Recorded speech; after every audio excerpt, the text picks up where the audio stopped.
हमारे साथ ज्योतिष पीठ के शंकराचार्य जी हैं और हम जानना जो है चाहते हैं कि योगी जी भरे सदन में उन्होंने एक शब्द कहा महाराज जी योगी जी ने कि हम कानून का पाठ करते भी हैं और करवाना भी आता है। एक योगी का इस तरह से शब्द आप किस नज़र से देखते हैं? हम क्या नज़र से देखें, सुनने वाले खुद ही सुन करके कह रहे हैं, बता रहे हैं कि ये तो गुंडों की भाषा है। जनता खुद समझ रही है, इसमें हमको क्या कहना है, हम अपना मुंह क्यों खराब करें। महाराज जी जो है 40 दिन का समय आपने दिया था उनको अपना हिंदू होने साबित करना, अभी इतने दिन बीत गए और अभी तक कोई भी आपके पास कोई सूचना है? अभी तक तो कोई सूचना नहीं आई है, आगे प्रतीक्षा है, तो आ जाएगी। महाराज जी काल नेमी जैसे शब्दों का प्रयोग उन्होंने किया था, जबकि एक संत एक शंकराचार्य माघ मेले से बिना नहाए चले आए, न उन्होंने कोई क्षमा याचना, न उनकी प्रशासन, बल्कि प्रशासन का सपोर्ट करते नजर आ रहे हैं। तो इसको आप क्या कहेंगे? ऐसा है कि कल उन्होंने जो भाषण दिया, अभी तक जो कुछ हो रहा था उसके बारे में लोगों का अनुमान था कि ये उनके इशारे पर, उनकी सह पर, उनके निर्देश पर हो रहा है। कल उन्होंने भाषण दे करके सब पे मोहर लगा दी कि बिल्कुल सही है, मैं ही ये सब करवा रहा हूँ। तो पहली बात तो ये हो गई। दूसरी बात ये है कि उन्होंने भाषा बोल करके डराने का प्रयास किया। तो देखो, जो सच के प्रेमी होते हैं ना, वो इस सब से डरते नहीं, तो वो भी बेकार बात हो गई।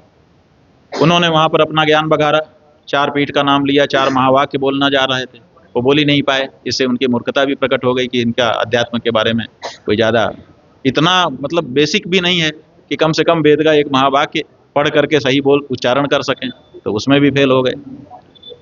जहाँ तक गोरखपंथ की बात है, गोरखपंथ में गोरखवाणी है सबसे बड़ी, गोरख जी की वाणी, उसमें साफ ही लिखा हुआ है कि एक राजा राज छोड़ करके योगी हो सकता है, उसकी प्रशंसा है।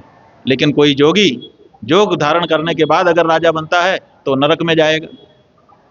तो नरक में जाने का रास्ता इन्होंने खुद ही बना लिया है। जोगी बन गए थे, भगवान की कृपा इनके ऊपर हो गई थी, अब इन्होंने पलटा मार लिया, जैसे कोई थूक करके चाट ले।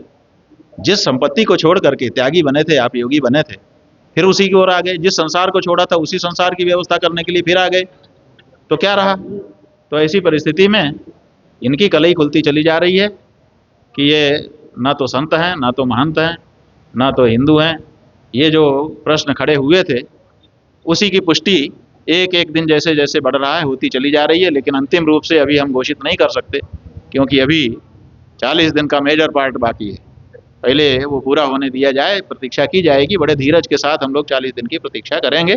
40 दिन के बाद तब पूरी बात साफ कही जाएगी। महाराज जी हिंदुओं की सरकार है और गाय माता को राज्य माता तक घोषित होने में इतना विलंब, क्या कहेंगे? बात यह है कि हिंदुओं की सरकार होती तो कब का हो जाता। सच बात यह है बंधु कि अगर हिंदू सरकार बनती तो पहली कैबिनेट बैठक में जो प्रस्ताव पारित होता, शपथ ग्रहण के बाद मुखिया का जो पहला भाषण होता, गौ माता की हत्या की बंदी की घोषणा उसमें होती, वो असली हिंदू होता। ये कहे कि हिंदू के नाम पर हिंदुओं को नुकसान पहुंचाने वाले लोग हैं।